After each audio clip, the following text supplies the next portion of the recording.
পুনর্জন্ম সনাতনী ধর্মাবলম্বীদের ধর্মবিশ্বাসের একটি অন্যতম প্রধান অংশ। তারা বিশ্বাস করে মানুষ 7 বার পর্যন্ত জন্মগ্রহণ করে এবং অতীতের পাপের প্রায়শ্চিত্ত বা ফলভোগ করার জন্য তারা বারবার পৃথিবীতে ফিরে আসে। আর এই বিষয়ের উপরে ইন্ডিয়াতে অসংখ্য সিনেমা নির্মিত হয়েছে। সম্প্রতি মালায়ালাম সুপারস্টার মোহনলাল অভিনীত ভ্রুসাবা সিনেমাটিও এই বিষয়টার উপরই ফোকাস করা হয়েছে। তাই আমিও সিনেমাটি মুক্তি পাওয়া মাত্রই তার এক্সপ্লেন নিয়ে আপনাদের সামনে হাজির হলাম। আমার চ্যানেলে যারা আপনারা এখনো নতুন তারা চ্যানেলটি সাবস্ক্রাইব করে নেবেন। আমি রেগুলার আপনাদের সামনে নতুন নতুন সব সিনেমার এক্সপ্লেন নিয়ে হাজির হব। তো চলুন আর দেরি না করে আমরা শুরু করি সুপারস্টার মোহনলাল অভিনীত ভ্রুসাবা সিনেমার গল্প। সিনেমার শুরুতেই দেখানো হয় ত্রিলিঙ্গা নামের একটা রাজ্য। সেই রাজ্যের অধিবাসীরা স্পাতিকা লিঙ্গা নামের একটা দেবতার পূজা করত। সেই দেবতার রক্ষা করার দায়িত্ব ছিল ভ্রুসাবা ক্ল্যানের উপরে। আর এই রাজ্যটা ছিল সারা দেশের মধ্যে সবচেয়ে উন্নত একটা রাজ্য। এজন্য বাইরের রাজ্যের অনেকেই মনে করত এই স্পাটিকা লিঙ্গাই তাদের উন্নতির অন্যতম কারণ। তাই তারা সবসময় এই লিঙ্গাটিকে ওদের হাত থেকে কেড়ে নিয়ে যাওয়ার চেষ্টা করত। কিন্তু ভ্রুসাবা ক্ল্যান সবসময় এটা প্রোটেস্ট করে আসছিল। এরকম একদিন অনেক ভয়ঙ্কর শক্তিশালী একটা শয়তানের দল অতর্কিতভাবে সে রাজ্যে অ্যাটাক করে। আচমকা আক্রমণের কারণে রাজ্যের লোকজন একেবারে দিশেহারা হয়ে যায়। ওদের সামনে শুধু মারা পড়তে থাকে। কি করবে তারা বুঝে উঠতে পারছিল না। ঠিক তখনই ওদের প্রতিহত করতে চলে আসে রানী নিজেই আর শয়তানের সাথে ফাইট করা শুরু করে। রানী একাই সকলকে ধরাশায়ী করতে থাকে। একসময় শয়তানেরা অনেক দুর্বল হয়ে যায়, কিন্তু সংখ্যায় অনেক হওয়ায় ওরা আস্তে আস্তে রানীকে কোণঠাসা করে ফেলে। একসময় ওরা প্রায় জিতেই যাচ্ছিল। ঠিক তখনই সেখানে চলে আসে দেশটির রাজা ভিজেন্দ্র ভ্রুসাবা। ভিজেন্দ্র ছিল একজন শক্তিশালী ফাইটার। সে সেই শত্রুদের উপরে ভয়ানক আক্রমণ শুরু করে। ওর আক্রমণের সামনে শত্রুরা কোনোভাবেই টিকে উঠতে পারছিল না। দ্বিজেন্দ্র একে একে সবাইকে কচুকাটা করতে থাকে। অনেকক্ষণ ধরে চলে ওদের মধ্যেকার ফাইট। শয়তানরা বুঝতে পারে ওরা দ্বিজেন্দ্রের সাথে আর পেরে উঠবে না। তখনই শত্রুদের লিডার সেখান থেকে একটা ঘোড়া নিয়ে পালাতে থাকে। এটা দেখে দ্বিজেন্দ্র ওকে তাড়া করা শুরু করে। তাড়া করতে করতে এক পর্যায়ে দ্বিজেন্দ্র একটা ধনুকে 3টা তার লাগায় ও শত্রুদের লিডারের উদ্দেশ্যে তীর ছুঁড়ে মারে। 2টা তীর তার গায়ে লাগে এবং তীরের আঘাতে ঘোড়া থেকে সে মাটিতে লুটিয়ে পড়ে। কিন্তু দুর্ঘটনাবশত একটা তীর গিয়ে লাগে এক বাচ্চার গায়ে। বাচ্চাটা ঘটনাস্থলেই মারা যায়। বাচ্চাটা তখন তার মায়ের কোলেই ছিল। নিজের কোলে শিশু সন্তানের এই আকস্মিক মৃত্যুতে মা একেবারে ভেঙে পড়ে। এটাতে তিনি অনেক কষ্ট পান এবং রাগে দুঃখে দ্বিজেন্দ্রকে অভিশাপ দিতে থাকেন যে তুমি যেমন আমার চোখের সামনে আমার সন্তানকে হত্যা করলে, ঠিক তেমনি তোমার চোখের সামনে তোমার ছেলেও মারা যাবে, তুমি কিছুই করতে পারবে না। দ্বিজেন্দ্র বারবার তার মায়ের কাছে ক্ষমা চেয়ে যাচ্ছিল, কিন্তু সন্তান হারা মা কোনোভাবেই দ্বিজেন্দ্রকে ক্ষমা করে না, বরং আরো অভিশাপ দিতে থাকে। কিছুদিন পরেই দ্বিজেন্দ্র পরিবার আলো করে এক পুত্র সন্তানের জন্ম হয়। এতে তারা সবাই অনেক খুশি হয়। এমনকি রাজার সন্তান জন্ম উপলক্ষে পুরা রাজ্য জুড়ে উৎসব চলতে থাকে এবং ট্রেডিশন অনুযায়ী শিশু বাচ্চাটির বুকে একটা সিল বসানো হয়। সিলটি ছিল ভ্রুসাবা ক্ল্যানের পরিচয় চিহ্ন। সন্তান জন্মতে দ্বিজেন্দ্র অনেক খুশি হয়, কিন্তু সে কোনোভাবেই চোখের সামনে থেকে ওই মহিলাটির কথা ভুলতে পারছিল না। বিভিন্ন জায়গায় তাকে দেখতে থাকে। কিছুদিন পরে একদিন ওরা নদীর মধ্যে নৌকা নিয়ে বাচ্চাকে নিয়ে যাচ্ছিল আর চারপাশে রাজ্যের লোকজন তাদেরকে দেখছিল। হঠাৎ করে দ্বিজেন্দ্র ওই লোকগুলোর মধ্যে সেই মহিলাকে দেখতে পায়। এটা দেখে সে অনেক থতমত খেয়ে যায় আর নৌকাটা নড়ে ওঠে। তখনই রানীর কোল থেকে তার শিশু বাচ্চা পড়ে যায়। সঙ্গে সঙ্গে দ্বিজেন্দ্র লাফ দিয়ে তার সন্তানকে খুঁজতে শুরু করে, কিন্তু সে আর বাচ্চাটাকে খুঁজে পায় না। এরপর সিন চলে আসে 2025 সাল, মুম্বাই শহর। সেখানে একটা বড়সড় প্রোগ্রাম হচ্ছিল। দেশের সবচাইতে সাকসেসফুল বিজনেসম্যানকে সেখানে ইনভাইট করা হয়। এই ব্যাপারটা আবার অন্য এক খারাপ লোক কোনোভাবেই মেনে নিতে পারে না, কারণ সেই লোকটাকে আজকে অ্যাওয়ার্ড দেওয়া হবে।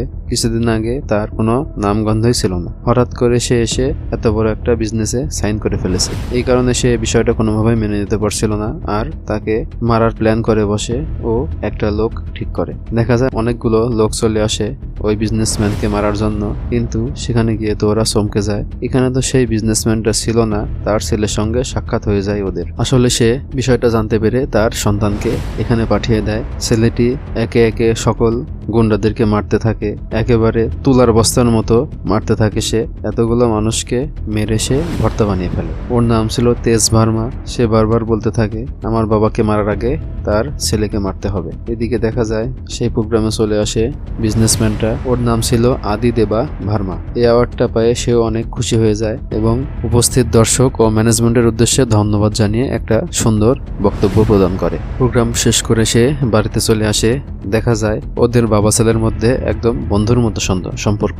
এভাবেই ওদের দুজনের দিন কাটতে থাকে। একদিন দুজনে বসে সকালের নাস্তা করছিল, ঠিক তখনই বাবার গ্রাম থেকে একটা কল আসে। ফোনটা ধরার পর জানতে পারে ওদের গ্রামে একটা উৎসব হতে চলেছে। সেই উৎসবের সম্পূর্ণ অর্থ প্রত্যেক বছর আদি পাঠাতো, এবারও ঠিক তেমনটাই করে। তবে জানতে পারে ওখানে কিছু লোক এবার আদিকে মারার প্ল্যান করছে। এই ব্যাপারটাতে একটুও চিন্তিত হয় না সে। গোটা দিন ভালোভাবে যায় ওদের। রাত্রিবেলায় আদি যখন ঘুমায় তখন হঠাৎ করে সে একটা আজব স্বপ্ন দেখতে পায়, যেখানে আসলে স্বপ্নটা ছিল একটা সিনেমার প্রথমে যে কাহিনীটা দেখানো হয়েছিল সেটা সম্পর্কিত, কিন্তু সেটা তো ছিল অনেক আগের একটা কাহিনী। তাহলে আজকে কেন সে এটা দেখছে, এই ব্যাপারটা একটু সামনের দিকে গেলেই জানতে পারা যাবে। এই দুঃস্বপ্ন দেখে অনেক ভয় পেয়ে যায় আদি আর চিল্লানি দিয়ে উঠে।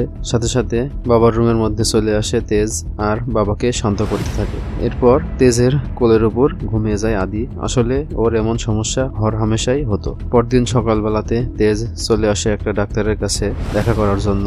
সেখানে যাওয়ার পর হঠাৎ করে দেখা যায় একটা লোক নিজে নিজেই মারা যেতে চাইছে। ওকে কেউ থামাতে পারছিল না। তেজ ওকে থামাতে যাবে, ঠিক তখনই ওর হাতটা ধরে ফেলে একটা মেয়ে। মেয়েটাকে দেখে তো অবাক হয়ে ওর দিকে চেয়ে থাকে তেজ। ওর নাম দামিনী। তারপর আস্তে আস্তে দামিনী ওই লোকটার দিকে আগাতে থাকে, কিন্তু ওকেও ভয় দেখাচ্ছিল সেই লোকটা আর নিজে মারা যাওয়ার হুমকি দিচ্ছিল। তখন দামিনী বলে কেন তুমি মারা যেতে চাও, তোমার সমস্যা কি? তখন লোকটা জানায় গত 6 বছর ধরে আমি একটা মেয়েকে ভালোবাসি, কিন্তু এখন সে আর আমাকে কোনোভাবেই অ্যাকসেপ্ট করতে চাইছে না। ওই তো আমার জীবনের সবকিছু, ওকেই যদি আমি না পাই তাহলে এই জীবন রেখে কি লাভ? তখন দামিনী হাসতে শুরু করে। ওর হাসি দেখে আরো খেপে যায় সেই লোকটা এবং আশেপাশের লোকজনও ওর উপর খুব রেগে যায় আর জিজ্ঞেস করতে থাকে তুমি এভাবে হাসছো কেন? তখন দামিনী বলে হাসবো না তো কি করবো? তুমি একটা মেয়েকে 6 বছর ধরে ভালোবাসো আর এখন তুমি তাকে পাচ্ছ না, এর জন্য তুমি মারা যাবে। তাহলে তুমি একবার চিন্তা করে দেখো তো, তোমার মা যে কিনা তোমাকে ছোট থেকে বড় করেছে কতটা ভালোবাসেন উনি, তুমি যদি মারা যাও তাহলে ওনার কি হবে?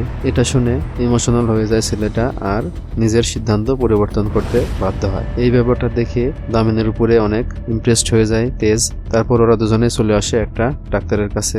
আসলে দামিনী এই টাইপের অ্যাবনর্মাল মানুষদেরকে নিয়ে রিসার্চ করছিল আর তেজ এসেছিল তার বাবার এসব আজগুবি দুঃস্বপ্ন আর তার সাথে ঘটা বিভিন্ন অ্যাবনর্মাল ব্যাপার-স্যাপার নিয়ে কথা বলার জন্য। তখন সেই ডাক্তার দামিনীকে বলে অজয় মিশ্রা নামে আরো এক বড় ডাক্তারের সঙ্গে দেখা করার জন্য, হয়তোবা তেজের ব্যাপারে বাবার ব্যাপারে তিনি সাহায্য করতে পারবেন। এরপরে ওরা দুজন হাসপাতাল থেকে বের হয়ে আসে। পরদিন সকালবেলাতেই তেজ বাড়ি থেকে বের হতে যাবে। বাবা খেয়াল করে দেখতে পায় অনেক বেশি খুশি দেখাচ্ছে আজকে তেজকে। ওকে জিজ্ঞেস করলে বলে তেমন কিছু না। তারপর গাড়ি নিয়ে চলে আসে দামিনীর বাড়ির সামনে। দামিনীকে দেখে তো এবার আরো প্রেমে পড়ে যায় তেজ। ওর উপর থেকে একদমই চোখ সরাতে পারছিল না। এরপরে দামিনীকে গাড়িতে উঠিয়ে ওরা ডাক্তার মিশ্রার উদ্দেশ্যে যাত্রা শুরু করে। লম্বা একটা জার্নি করে ওরা ডাক্তার মিশ্রার চেম্বারে এসে পৌঁছায়। তবে তেজের মনে হচ্ছিল এ জার্নিতে আরো বড় হলে অনেক ভালো হতো। তেজ ডাক্তার অজয় মিশ্রার কাছে এসে বাবার সাথে ঘটে যাওয়া সমস্ত ঘটনা খুলে বলে। এগুলো শুনে কেন জানি চোখ মুখ উজ্জ্বল হয়ে যায় অজয় মিশ্রার। তারপর বলে এটা হয়তোবা রিইনকার্নেশন বা এমন টাইপের কিছু একটা হতে পারে, তবে এটা সম্পর্কে আরো ভালো বলতে পারবে একজন লোক। ওরা বলতে চায় লোকটাকে।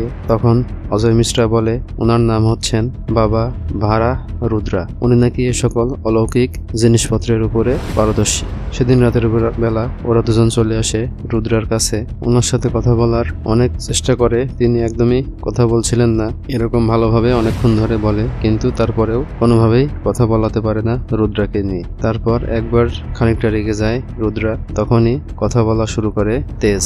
বলতে থাকে, তোমার বাবা আসলে যেগুলো দেখে সেগুলো তার আগের জীবনের সব কাহিনী, আর সেগুলো সবকিছুই তোমাকে নিয়ে কানেক্টেড। তোমার বাবার সাথে ঘটা সমস্ত ঘটনার সমস্ত প্রশ্নের উত্তর তুমি নিজেই পেয়ে যাবে একসময়। রুদ্রার এমন কথা শুনে ওরা দুজনেই কনফিউজড হয়ে যায় আর মনে মনে ভাবতে থাকে যে রুদ্রা আসলে একটা ভণ্ড, সব বানিয়ে বানিয়ে কথা বলছে। তারপর সেখান থেকে বের হয়ে দুজনে একটা সুন্দর জায়গায় গিয়ে বসে। ওদের পাশে একটা মশাল জ্বলছিল, অনেকটা ক্যান্ডেল নাইট ডিনারের মতো পরিবেশ। কিন্তু রুদ্রার কথাবার্তায় তেজ তখন একটু অনেক রাগান্বিত ছিল। এর জন্য ওকে কিছুটা শান্ত করার জন্য দামিনী বলে, আসলে ভাগ্যের উপর বিশ্বাস করতে হয়। ভাগ্যে মানুষের জন্য যেটা লেখা থাকে তার সাথে সেটাই ঘটে। হয়তোবা তোমার আমার দেখা হতে ভাগ্যের কোনো খেল, মানে সে কিছুটা ইঙ্গিত দিচ্ছিল, বা সে হয়তোবা শুধুই তেজকে চেয়ার আপ করার জন্য এমন কথা বলছিল।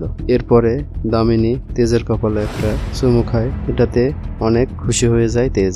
তারপর পরই বাবাকে কল দিয়ে বলে যে, বাবা, আমি একটা মেয়েকে পছন্দ করেছি, ওকে আমি কালই তোমার সঙ্গে দেখা করতে নিয়ে যাব। ছেলের এই কথাতে তো বাবা অনেক খুশি হয়। আসলে জীবনে প্রথমবার তেজ কোনো মেয়েকে পছন্দ করেছে, আর সেটা বাবার সঙ্গে দেখা করতে নিয়ে যেতে চাইছে। সকালবেলা দুজনে গাড়ি নিয়ে বেরিয়ে পড়ে বাড়ির উদ্দেশ্যে। রাস্তার মধ্যেই গাড়িতে ঘুমিয়ে গিয়েছিল দামিনী, আর সুন্দরী দামিনীকে ঘুমন্ত অবস্থায় দেখে অপলক দৃষ্টিতে ওর দিকে তাকিয়ে থাকে তেজ। হঠাৎ ওর মধ্যে কি যেন হয়ে যায় আর সে দামিনীকে চুমু খেতে যায়। ঠিক তখনই দামিনীর ঘুম ভেঙে যায়, আর তেজকে এই অবস্থায় দেখে সে অনেক রেগে যায় এবং সাথে সাথেই গাড়ি থামাতে বলে। কিন্তু প্রথমে তো তেজ গাড়িটা থামাতে চাইছিল না, আর ব্যাপারটা আসলে কি ঘটেছে সেটা বোঝাতে চাইছিল দামিনীকে। কিন্তু দামিনী কোনো কথাই শুনছিল না, সে বারবার গাড়িটা থামাতে বলছিল। একসময় তেজ রাস্তার একপাশে গাড়িটা থামায়, তখন সে গাড়ি থেকে বের হয়ে দামিনী অনেক রাগান্বিত হয়ে বের হয়ে হাঁটতে থাকে আর বলতে থাকে, আমি কখনো ভাবিনি যে তুমি আমার সাথে এমনটা করবে। তোমাকে আমি বিশ্বাস করেছিলাম, আর তুমি আজ আমার সেই বিশ্বাসটা ভেঙে দিলে। এই বলে হাঁটতে শুরু করে দামিনী। তেজ ওকে অনেক বোঝাতে চায়, কিন্তু কোনোভাবেই সক্ষম হয় না। এটাতে অনেক মন খারাপ হয়ে যায় তেজের। এদিকে দেখা যায় বাড়িতে আদি অনেক বড় আয়োজন করে রেখেছিল, কারণ প্রথমবারের মতো তেজ কোনো মেয়েকে তার বাড়িতে নিয়ে আসছে। কিছুক্ষণের মধ্যে দেখা যায় মন খারাপ করে বাড়িতে এসে পৌঁছায় তেজ। বাবাকে এত আয়োজন করতে দেখে, ছেলের মন খারাপ দেখে কিছুটা অবাক হয় আদি। তারপর ওকে জিজ্ঞেস করে কি হয়েছে আর দামিনী কোথায়। তখন তেজ ওকে কি ঘটেছে সব ঘটনা খুলে বলে, আর এটা শুনে বাবা অবাক হয়ে যায়, বলে, এটা ব্রেকআপ করার মতো কোনো ঘটনা হলো? এটা শুনে তেজ একটু বিরক্ত হয় আর বলে, মডার্ন যুগের ব্রেকআপগুলো এমনই, আমাদের রিলেশনগুলো এরকম হুট করে হয়, আবার হুট করে ভেঙে যায়। তুমি সেকেলে মানুষ এগুলো বুঝবে না। এ বলে বাবার কাছ থেকে চলে যায়। কিছুক্ষণ পর তেজের কাছে চলে আসে ওদের বাড়ির পুরনো কাজের লোক, আর বলতে থাকে, ভালোবাসা সম্পর্কে তুমি কি বুঝো? ভালোবাসা করেছিল তো তোমার বাবা, আবার সেটা স্যাক্রিফাইসও করেছে। তখন একটা কাহিনী বলা শুরু করে। তোমার বাবা প্রকাশ ওর লীলা খুবই ভালো বন্ধু ছিলাম। কিছুদিনের মধ্যে তোমার বাবা এবং লীলা প্রেমে পড়ে যায়। তারপর সেই প্রেমটা বিয়ে পর্যন্ত গড়ায়। তখন বিয়ের খবর জানতে পেরে তোমার মা নিজেই মরতে গিয়েছিল। তারপর লীলা তোমার বাবাকে বলেছিল, ওর জীবন বাঁচানোর জন্য হলেও তুমি ওকে বিয়ে করো, তাহলে একটা জীবন তো বেঁচে গেল। তো তোমার মায়ের জন্য লীলা ও তোমার বাবা তাদের ভালোবাসা স্যাক্রিফাইস করেছিল, আর তুমি তোমার বাবাকে ভালোবাসা শিখাচ্ছ। এটা শুনে তো অনেক কষ্ট পেয়ে যায় তেজ। তারপর বাবার কাছে চলে আসে আর অনেক করে ক্ষমা চায়, বলে, তোমার ঘটনা না জানি আমি তোমাকে অনেক কথা শুনে ফেলেছি, তুমি আমাকে ক্ষমা করে দাও। আর আমি বুঝতে পারছি এখন যে কোনোভাবে আমি দামিনীকে আমার বোঝাতে হবে এবং তোমার সঙ্গে আমি ওর দেখা করিয়ে দেব। আর এরপরই তেজ সরাসরি চলে যায় দামিনীর সঙ্গে দেখা করার জন্য। ও দামিনীকে একটা রুমের মধ্যে নিয়ে আসে ও ওকে সব ঘটনা খুলে বলে যে আসলে গাড়ির মধ্যে কি ঘটনা ঘটেছিল। সে কোনোভাবেই দামিনীর সঙ্গে খারাপ কিছু করতে চাইছিল না। তখন দামিনীও বিষয়টা বুঝতে পারে আর বলে, আমিও আসলে ওভার রিয়েক্ট করেছিলাম। এরপর ওদের ভাঙাচোরা প্রেমটা আবার জোড়া লেগে যায়। দামিনী গিয়ে তেজের কপালে একটা চুমু খায়। তারপর পরে ওরা বেরিয়ে পড়ে আদির দেশের বাড়ির উদ্দেশ্যে। এত বড় হয়ে গেছে তেজ, কিন্তু কখনো তার বাবার গ্রামের বাড়িতে যায়নি। এবার সে লীলা দেবীর সাথে দেখা করতে যেতে চাইছে, কারণ তার মায়ের জন্য যে মহিলাটা এত বড় স্যাক্রিফাইস করেছে তার সঙ্গে তার অবশ্যই একবার দেখা করা উচিত। কয়েক ঘন্টার জার্নি শেষ করে ওরা চলে আসে সেই গ্রামটায় আর এদিক ওদিক ঘুরতে থাকে।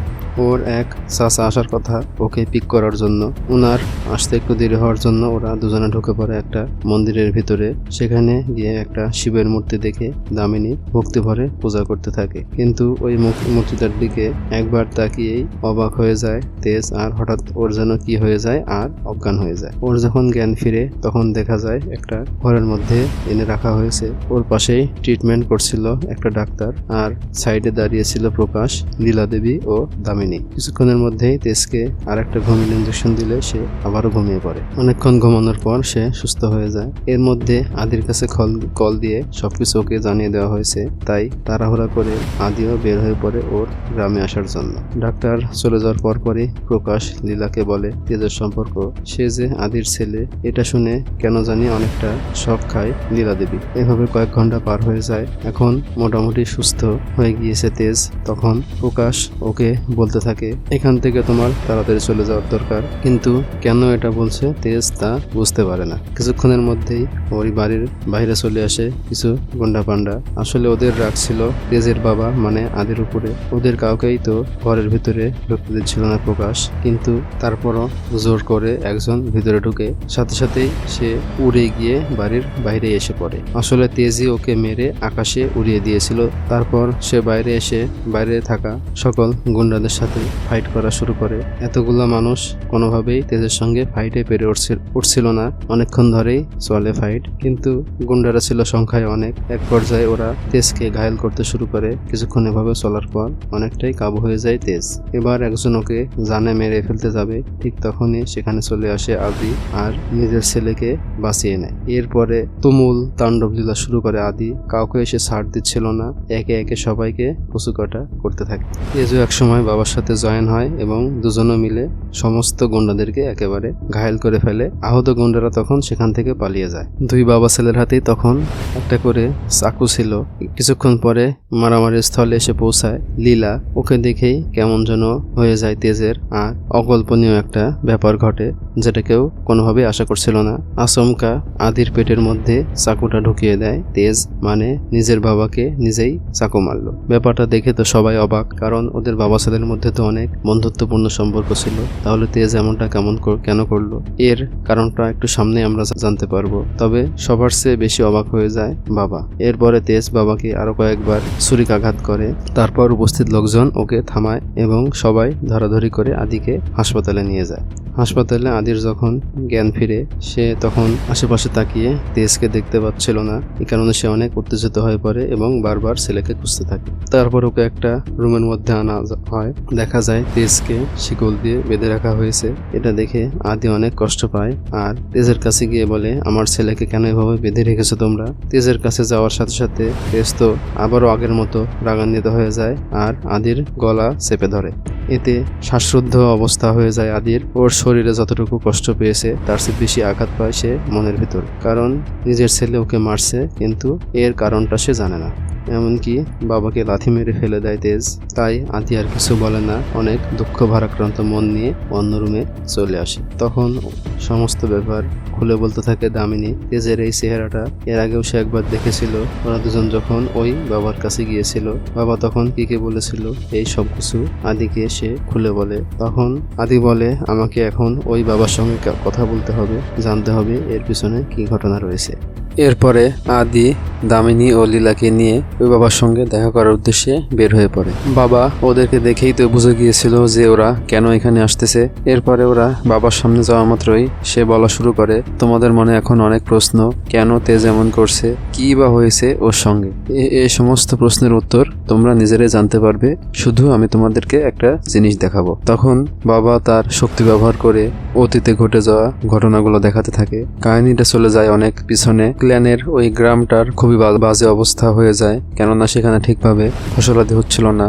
আর গ্রামের মানুষজন অজানা এক রোগে ভোগে এবং পুরা গ্রামবাসী মৃত্যুর পথযাত্রী হয়ে যায়। কেন ওদের সঙ্গে এমন ঘটনা ঘটছে কেউই বুঝতে পারে না। তখন গ্রামের প্রধানের কাছে সবাই গিয়ে সমস্যা সমাধান করার উপায় বের করতে বলে। ওরা অনেক চিন্তা ভাবনা করে কিন্তু কোনো সমাধান বের করতে পারে না। তখন গ্রাম প্রধান বলে, আমাদের ঈশ্বরের উপর ভরসা করতে হবে, তাহলে হয়তোবা আমরা এই সমস্যা থেকে মুক্তি পাবো। তখন ওদের কাছে একজন ট্রাভেলার চলে আসে আর বলতে থাকে, আমি জানি তোমাদের এই সমস্যা কিভাবে দূর হবে। অনেক অনেক দূরের একটা রাজ্য রয়েছে যার নাম ত্রিলিঙ্গা। সেখানে ওদের উন্নতি দেখলে তোমরা বিশ্বাসই করতে পারবে না যে কোনো রাজ্য এতটা উন্নত হতে পারে। পার্থিকা লিঙ্গা নামের একটা দেবের পূজা করে ওরা, আর সেটার জন্যই ওরা এত উন্নত। তো তোমরা যদি সেখানে যাও আর কোনোভাবে বুঝিয়ে রাজাকে বলে স্ফটিকা লিঙ্গাটা নিয়ে আসতে পারো আর টানা 7 দিন ধরে সেটার পূজা করতে পারো, তাহলেই সবকিছুর সমাধান হয়ে যাবে। কিন্তু কেন জানি ওই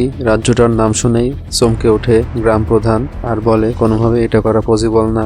এক সময় না এক সময় আমাদের ঈশ্বর আমাদের উপর চোখ তুলে তাকাবেন। এটা বলে সেখান থেকে সবাইকে নিজ নিজ বাড়িতে পাঠিয়ে দেয়। ওনার একটা ছেলে আছে যার নাম হায়াগ্রীবান। এই ব্যাপারটা শোনার পর থেকেই বাড়িতে গিয়ে বারবার এসে বলতে থাকে ওখানে যাওয়ার কথা, কিন্তু বাবা মা কেউই কেন জানে রাজি হচ্ছিল না। কি করবে সে কিছুই বুঝতে পারছিল না। তারপর এক পর্যায়ে এসে ওই ট্রাভেলারের সাথে দেখা করে আর তার সাথে ওই রাজ্যটায় যেতে চায়। ট্রাভেলারটাও ওকে নিয়ে যেতে রাজি হয়। পরদিন সকালবেলাতে ওরা বেরিয়ে পড়ে ওই রাজ্যের উদ্দেশ্যে। দীর্ঘ এক জার্নি শেষে ওরা ওখানে গিয়ে পৌঁছায়। হায়াগ্রীবান রাজ্যটার উন্নতি দেখে তো একদম চমকে যায়। তার মনে হচ্ছিল ট্রাভেলার তাকে যে গল্প শুনিয়েছে বাস্তবে রাজ্যটা আরো অনেক বেশি উন্নত। কিন্তু এখন সে স্ফটিকা লিঙ্গাটাকে কিভাবে এখান থেকে নিয়ে যাবে? এটা রাজার কাছে চাইলে তো রাজা কোনোভাবেই দিতে চাইবে না। এজন্য সে একটা কুমতলব আটে মূর্তিটি চুরি করে নিয়ে যাওয়ার ধান্দা করে। কিন্তু ব্যাপারটা তো অনেক রিস্কি হয়ে যাবে, কারণ যেই মূর্তির কারণে এ রাজ্যের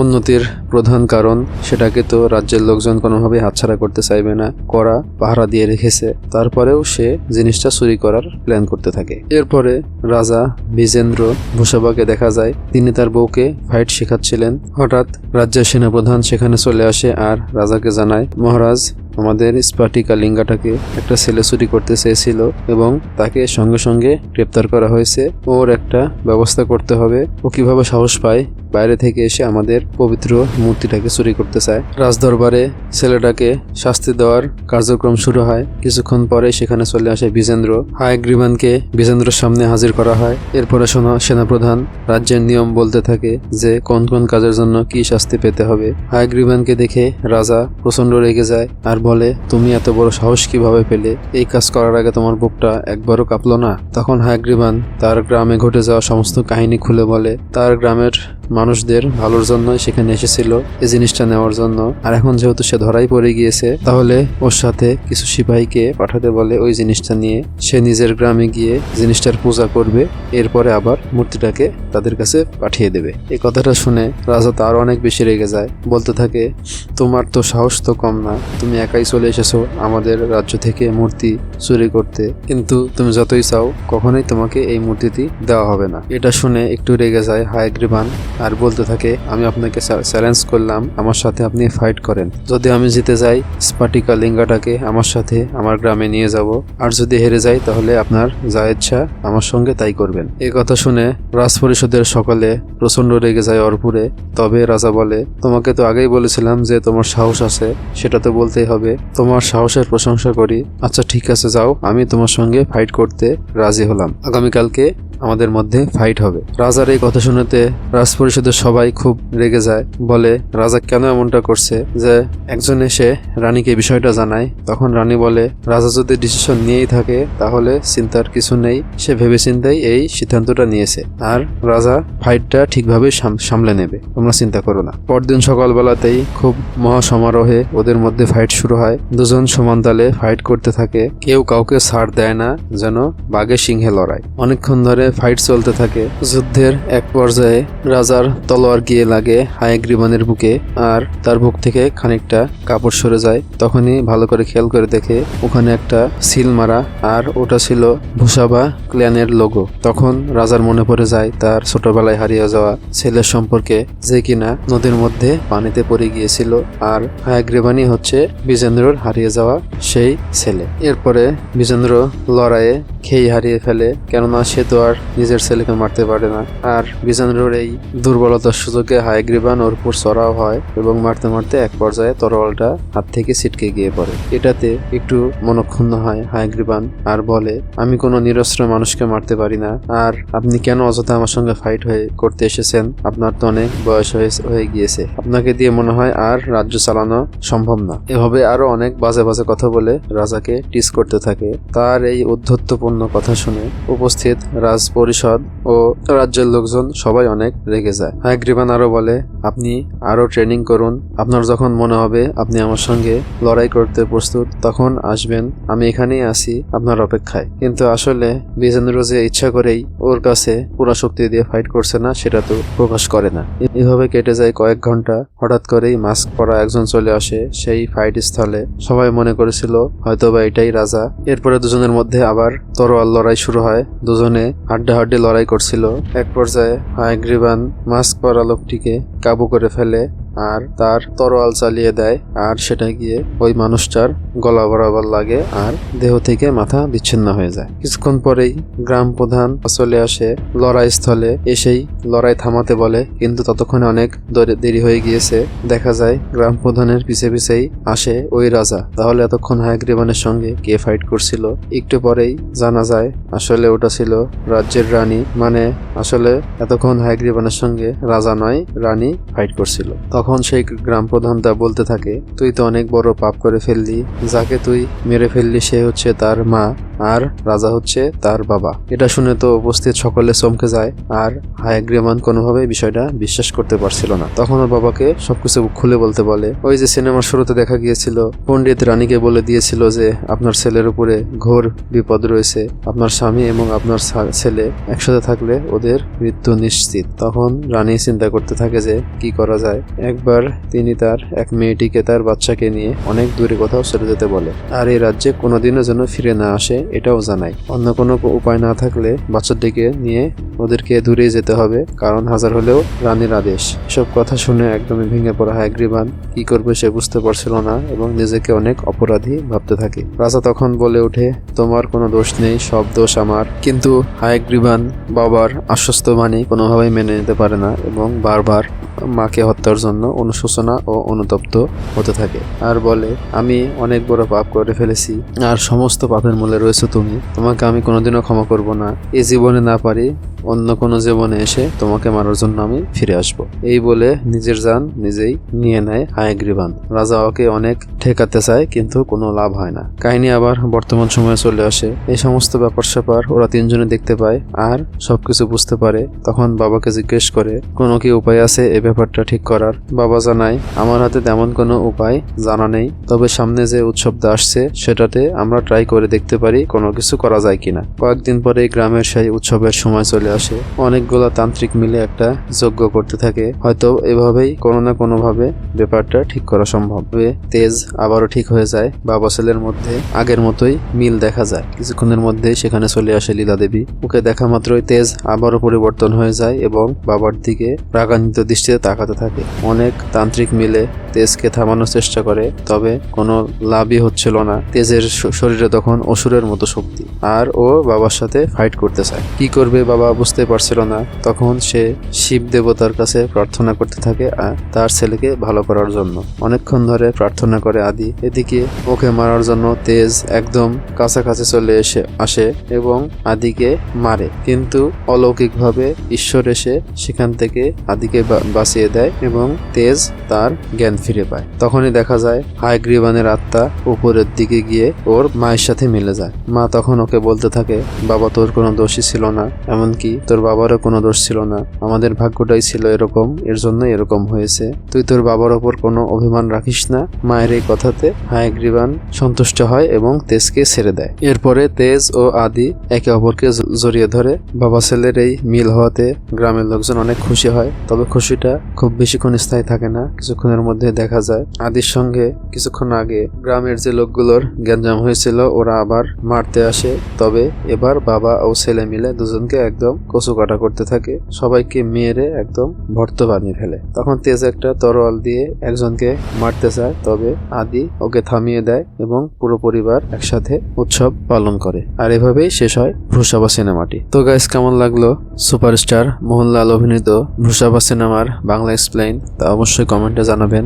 আর আমার চ্যানেলে যারা এখনো নতুন তারা চ্যানেলটি সাবস্ক্রাইব করে নেবেন। আমি রেগুলার নতুন নতুন সব সিনেমার এক্সপ্লেইন নিয়ে আপনাদের সামনে হাজির হব। তো আজকের মতো এ পর্যন্তই, দেখা হবে নতুন কোনো ভিডিওতে।